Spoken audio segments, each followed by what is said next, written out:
Makinis, manipis, minsan, madungis, pero masarap. Mwah! Ikis. Sexy time na. Sexy Mega! Yes, friend, alam mo yung feeling na dahil toxic ka na sa trabaho mo, toxic yung mga kasama, yung environment, the work itself, toxic! Nag-resign ka. Tapos nung nag-resign ka, parang hala, biglang naging maaliwalas, naging maganda yung takbo ng buhay ng mga ka-opisina mo, naging healthy yung environment. So, paano yon?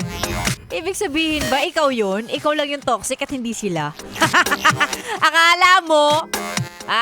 Akala mo sila yung problema, pero all this time, ikaw pala.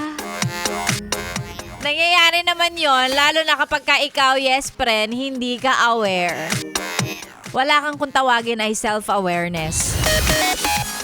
Reklamo ka ng reklamo, kesyo ganito, kesyo ganyan, not realizing na ikaw naman talaga yung problema. Ang dami kong kakilalang ganyan. Ang lakas magreklamo, ang daming sinasabi. Pero sila naman talaga yung problema. Hindi lang nila ma-realize. And yung iba naman, kahit sinasabihan na sila, ayaw lang din talaga nilang tanggapin. Ay, nako. Ikaw ba yan? Nako, mag-isip-isip ka.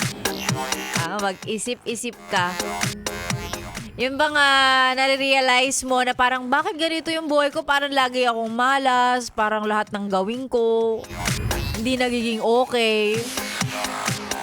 Hindi kaya kasi ikaw talaga yung may ikaw talaga yung may problema. Yan. Yung mga self-reflections natin sa umaga. Wag muna nating isisi sa ibang tao yung mga bagay na nangyayari sa atin, yung mga hindi maganda nangyayari sa atin. Wag nating isisi sa iba, wag nating ituro sa iba. Minsan kasi, kaya nagkakandaleche-leche dahil din sa atin. Dahil sa mga bagay na pinipili natin, mga choices natin in life. Isipin mo yan. At tama nag-iisip ka dyan, it's a beautiful, solid Wednesday morning para sa ating lahat. Ngayong araw ng Wednesday, piliin natin ang alin? Ang mga bagay na dapat, ang mga bagay na tama, no? Oo, doon tayo sa tama, lumaban tayo ng patas, doon tayo sa mabuti. Minsan kahit mahirap talaga. Mahirap maging mabuting tao sa sa ekonomiyang to, ganyan. Mahirap maging mabuting tao pagka ganitong naghihirap tayo. Pero always choose the right path. The righteous path, yes friend. Alam mo yan, ha? Nako. Mga paalala lang naman ni Sexy Megan yan. Alam mo, wala akong specific na example, pero kung alam mo yung sinasabi ko, alam mo talaga yan. Tayo na naman po magkakasama, tuloy-tuloy hanggang mamayang tanghali para sa programang Chillax 101. Kalma, yes, friend. Relax. At para sa mga nagmo-move on, relapse.